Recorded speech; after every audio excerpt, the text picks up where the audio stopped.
Welcome to the ITSP Magazine Podcast Network. You are about to listen to the Soulful CXO podcast with Dr. Rebecca Wynn. These conversations focus on the intersection of technology, business, and humanity, exploring how these three areas impact each other. Dr. Wynn interviews guests, including business leaders, entrepreneurs, and experts in various fields, to share insights and experiences on cybersecurity, risk management, and leadership. The podcast aims to provide a fresh perspective on how technology can be leveraged to create positive change in the world. Now sit back, relax, and enjoy the show.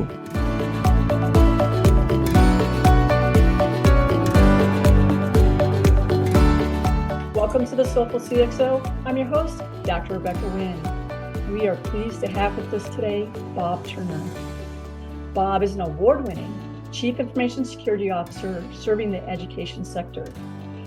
His positions have included CISO for Education at Fortinet, where he was a senior-level strategic business and technical advisor developing security thought leadership and world-class practices for the cybersecurity community and business executives. He was the CISO at University of Wisconsin-Madison, leading the development and delivery of comprehensive information security and privacy programs. His previous experience included managing consultants focused on cybersecurity policy and compliance with the assessment of information systems and cybersecurity inspection for education, healthcare, installation management, and energy clients.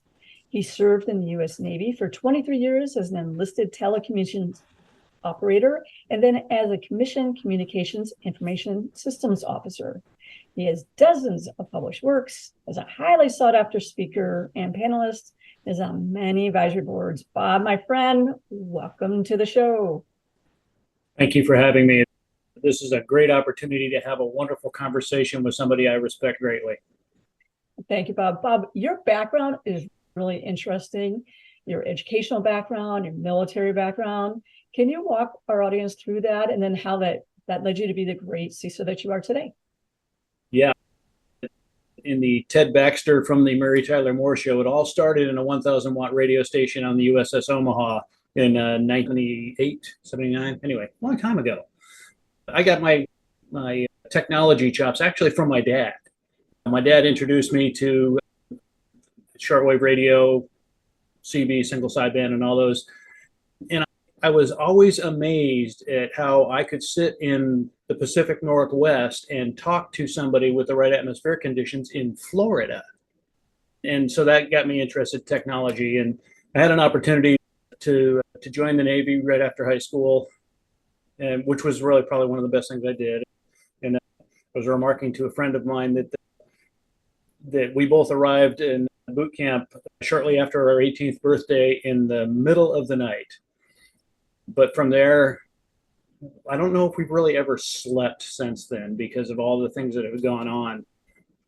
I learned technology. I learned to operate within the submarine force, which is really unique because there's operators and then there's technicians. Well, on the submarine, you don't have that many spare beds. So I was the operator, but I was also the technician. So I got a deep technical understanding of telecommunications, how information systems worked, and also just sort of the being always on and paying attention to what's going on. That kind of built my story there. Had a good career in the military, did some great things, served in some important positions, and then time was up. It was time to go and do something else. And one of my first roles I landed in was another role where I got to get back to those technical roots, because I think in any job, there's a point where as you elevate in rank or stature within the organization, you have to learn to put your hands in your pockets.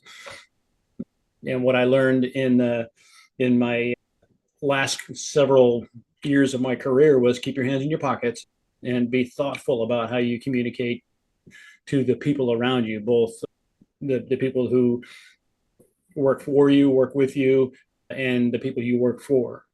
Just really be careful about how you communicate. So then I got the first job out. I was actually back in the button pushing again. I got to work on a baseline system for an important experimental facility. So every time they came in and did an experiment, they brought their own things. And then at the end of it, they took their stuff away, which was a good deceleration from military leadership. So got back in there. I went into work with a consulting firm, and I got a great opportunity to get in on the ground floor when the military was still trying to figure out if cyber was a noun, an adjective, or a verb. And from there, progressive assignments and understanding risk management, certification, how to accredit systems under the not only the DoD framework, but the NIST frameworks that were emerging at the time. Eventually, I got that leadership bug, and I said, I think I'd like to try for this here CISO thing that is going around. And I applied to a couple of different organizations, and I ended up at the University of Wisconsin-Madison, where timing is everything. They were ready for me to come in and help them develop a program that was going to be fitting of the university and their reputation. And I got to do that for 6.5 years. And then Fortinet came along and said, we have this special position we're creating called the Field CISO for Education. I saw that as, oh, this is nice. And then when it started talking to me about it, it was not just higher education, it was K-12, community colleges, higher education, research universities, and state and local governments. And so that to me was, wow, I get really give back to the public sector from the things that I had been given throughout my career. And that kind of leads me to where we're at today. I am in a position to continue that thought leadership. I'm in a position to continue delivering great work to great customers. And that's what I intend to do from now until the time the wife says, we've got enough, why don't you stop? You said something earlier when you're speaking about one of the lessons that you learned in your military career about when to put your hand in your pockets, keep your head down, and be, say it a little different, be wise about your words. That's such a challenge today, knowing when to speak up, when not to speak up, when to turn the other way, not turn the other way. Can you walk us through a little bit more about your process on determining when to engage, when not to engage, when to listen more? Because that's really a challenge today, especially with CISOs, where at times we can take a backseat too much when we should have actually spoke up and said what was on our heart. Yeah, that's a really great question. And I'll address it in two ways. First of all, not everything that goes through my head needs to be expressed in public. and that's just because there's a lot of things going on up there. But I really find out that when it needs to be a technical discussion, and there are people from all levels of the organization in the room, my job as a CISO is to sit back and let the experts bring what they have in their heads and what they have in their experience to the table, because that nothing empowers them more than knowing that I value their opinion and I value their thoughts, and I appreciate the skill that they bring to the table. Likewise, if I am talking to the C-suite, the board, the leaders in the organization, I should be doing that based on what I know from the people who are working for me, and also my years of experience. But it has to come out as I'm speaking as an authority with the C in front, or I'm speaking as somebody who just genuinely understands what's going on. I think that you can rack both of them into a conversation at any level of an organization. If you know what's going on, plus you have that authority, that makes it impactful for who you're talking to for the moment you're talking in. One of the challenges for a lot of CISOs right now, a lot of flux, a lot of people changing the positions. And when you're going to that new position, you're inheriting a team that might not be the team that you would hire having those positions. Maybe they're actually do not have the years of experience that you need. But in today's world, a lot of people on this career trajectory, every 6 months, they want people to keep going ahead and getting promoted. How do you advise people to deal with that? That's one thing that I've seen. Very inexperienced staff with inflated titles. So they don't know what they don't know yet, but you got to get the work done at the same time. So you have to actually change to be a little bit more of a coach, and you end up have to be more technical because there's a gap there, but HR doesn't realize that because they're worried about career paths so much and giving people new titles every 6 months. Yeah, I know how the titling thing works, and I understand how the compensation models work, and everybody wants to be on that continual upward trajectory. But sometimes you really have to bloom where you're planted. And I think that the technologist who is a great technologist doesn't necessarily want to speak well in public and doesn't necessarily want to have that seat at the big table. They have a very special place in an organization, and you should nurture them for those skills. But along the way, if you know that they have the potential, you should be coaching. So some of it is you're just simply having them at the table just for their knowledge and understanding. But another part of that is when they get into that technical conversation with senior level leaders, you can help coach them into an answer that is going to help those senior level leaders understand better. In other words, use an analogy. Make it into a business problem that you're solving by doing technical task X. And I like to work with HR and help have them understand where we're at. And I've been in organizations that didn't necessarily have the job description thing down really well. I've served as a consultant to those kind of organizations too. And I said, is that really what you're asking for? Because you're asking for somebody who knows everything and does everything, but will only talk in authority when necessary. Or you're asking for one or two people to have the knowledge and experience of 12. And when you look at the position descriptions that are out there, they have 15 or 16 primary tasks for a CISO to do. And I harken back to some advice I got from an executive at the University of Wisconsin. And that executive said that if you have more than 3 priorities, you don't have any priorities. So important to understand that in your business, your priority should be keeping the data safe and secure, keeping the systems operating. And you're doing that by your understanding, your people's understanding, and also the technology in front of you. Yeah, I agree with you. When they basically are just doing a dump of the NIST CISO manual out there and saying, you must do all these at all points in time, it makes the job pretty tough. One of the things I see too is you and I both came up through School of Hard Knocks. We both did different work certificates at the Post-Naval Graduate School and different places like that, hands-on learning day in and day out.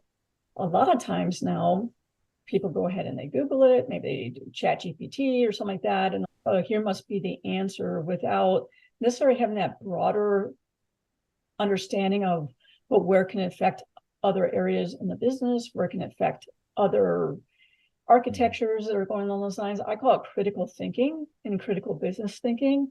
But do you see that as well? Yeah. So there's two sides of the conversation there. The first is, where do you get your knowledge from? And how are you expressing that knowledge in written form, in public and speaking engagements, et cetera. And the other is, what is behind that? Where did you get the learning from? Where did you get the understanding? So I had my hands in the equipment when I was young and junior and learning a lot, but I wasn't invited to the adult conversations about strategy and tactics. Then I evolved up into we're creating the tactics, we're creating the strategy, and then it was and now I'm in charge of it. And that to me seems like understanding where you're at in the strata, and understanding also that not everybody has had the same career path, not everybody is on the same journey, and motivations are different between people. And that's really the understanding humans at the transactional, face-to-face, hand-to-hand level. How do you have that relationship with a CEO, or how do you have that relationship with a board member? And how is that relationship being nurtured? And what are you bringing to the table to help make that relationship better? And that's where we can get into what is the C-level anyway? They're paid to make good decisions that make the company continue to thrive. But if the C-level leader is not also all of the above as far as their coaching style, their leadership traits, the way they interact with people, how they ideas and opinions versus technical knowledge behind them, that's the important thing that I really like to lean on is that I have been given that over my career as progressive leadership roles and progressive management roles, and understanding that at the end of the day, I have to be in charge of what comes out of my head. And I also have to make sure that it's appropriate for the situation that I'm dealing with. C-level that's just where it's at. The CXO needs to be able to understand where they're at and be able to do the things that are necessary for leaders to do. And one thing that I've seen over, I would say really last year or two, it seems like CISOs have gone backwards, where we were like almost C-suite light in several areas. And now we've gotten shifted way to the left, where we want a security engineer who we will give a CISO title. We want someone who is security operations who will give the title, network engineer title. And I've talked to other CISOs over this past year, probably like 50 of them. And we're all feeling that there is it's almost like a downshift of our field.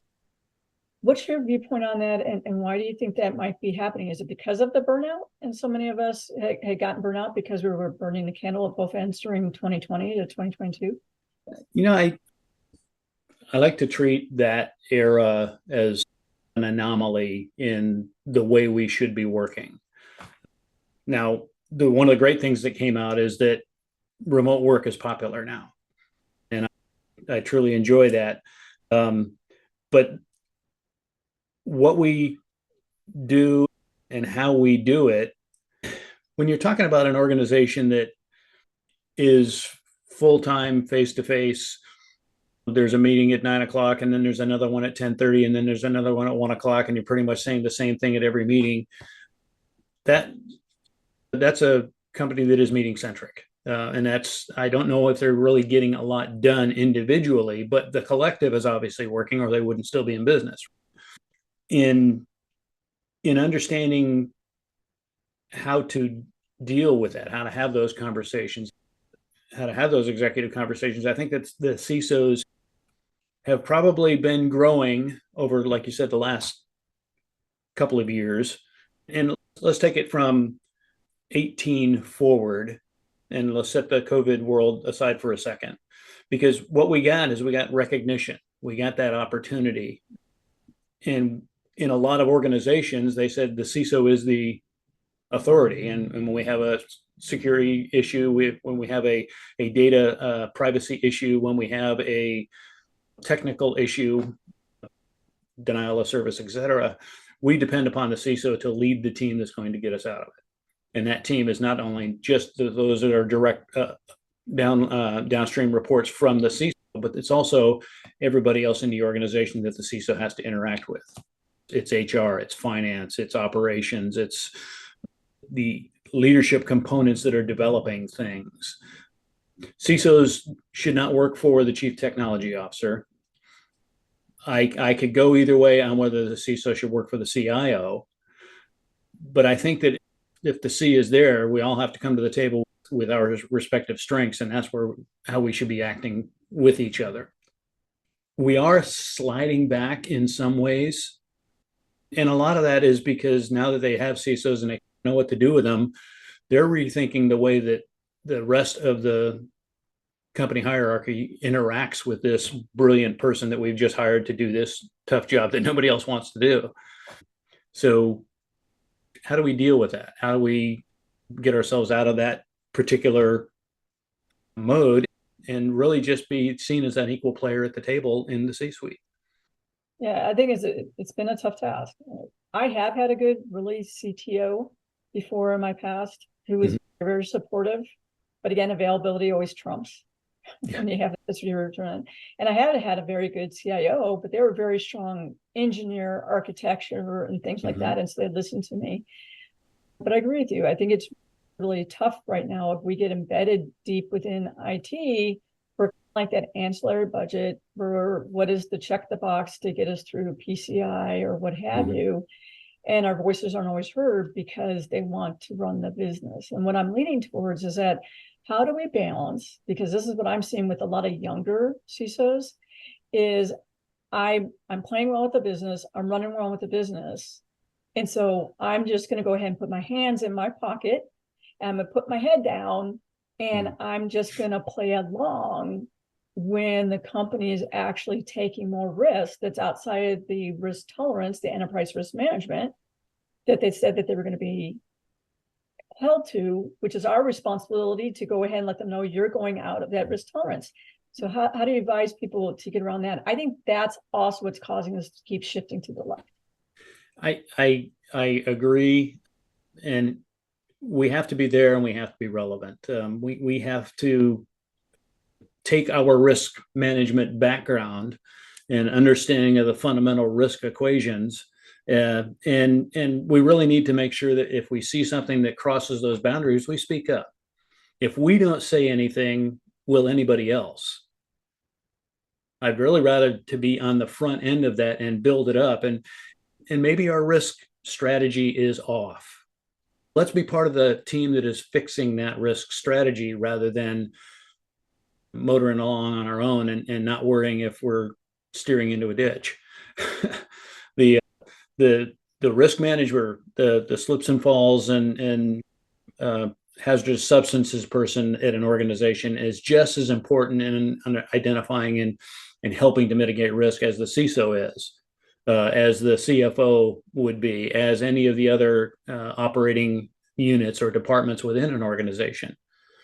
When you're at that level of leadership, it is all about risk at the end of the day.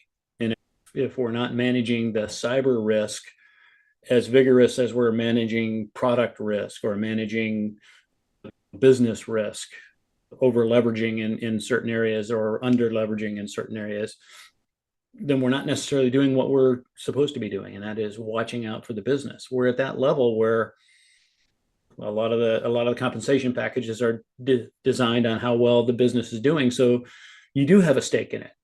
Everybody has a stake in it if they are wanting the company to be survive and thrive in today's world. Yeah, and I think one of the things that also throws a monkey wrench into it is that we as CISOs can do jail time. Yeah, that whole Wells notice thing, huh? Yeah.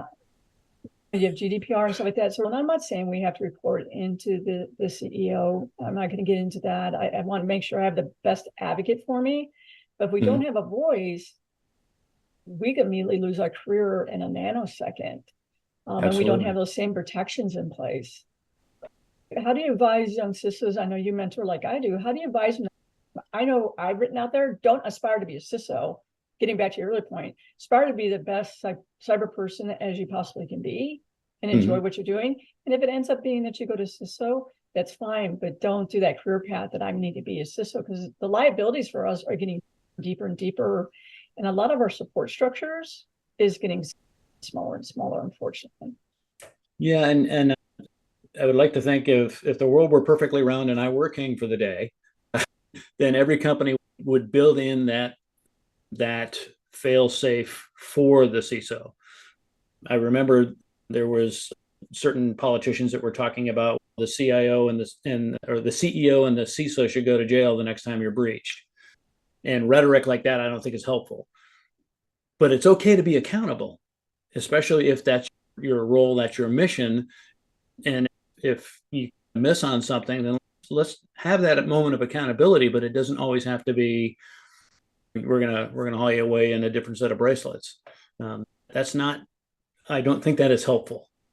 I think that influences people to do things that are safe versus things that are the right thing to do. And in the world of cybersecurity, anything that causes corporate information to be breached, systems to be compromised, systems to be taken offline at the whim of the adversary and not at the whim of the company. Those are the things that we need to be guarding against. Those are the things that we need to study to understand how they happen and how we can mitigate the issues that are part of that. But it's also how do we communicate that to the people that need to know. And that involves, and when I say communicate to the people that need to know, that's from the last person hired to the senior most executives and the president of the board. That broad spectrum of awareness is really something that the CISO should be taking as a personal challenge and making sure is operating well. we should have that ability and an invitation to talk to the C-suite and talk to not only our peers in the organization, but also those senior to us in the organization. And it also means that the board of directors who are making other key decisions, they need to hear about what we know as well. And we have to be able to present that in a way that it's going to make sense to them and not just be a Charlie Brown's teacher report in the background. Yeah, we'll give you 15 minutes and then you show up 12 minutes, 10 minutes. You got 12 seconds. Yeah, there you go. To give you. But always have a briefing ready to hand them so they can read it in the car on the way back. As we go towards 2025, 2030, one of the other things that we see is putting a lot of stress on our field right now is the fear of AI machine learning. AI has been around since 1950. Machine learning has been around since 1960s. We do use AI machine learning in our tools and things like that. But there is a cusp where people are thinking that they need less people, like for governance, risk, compliance, because I can just have ChatGPT write me a policy and procedure. That's not mean that you're having security and compliance and enterprise risk management by default and by design when you use these tools. How do you feel about that? I think they can really go ahead and do a lot of those mandated tasks that we have. But if you're thinking that they're going to replace the security staff, I think that's also going to lead companies to be danger. Yeah, I agree. And the way I look at it is the AI revolution. It brings us opportunities, but it also brings us challenges. So if somebody creates that ultimate third-party risk assessment based on what they got off of the internet, and there's no validation of that, is it really an assessment?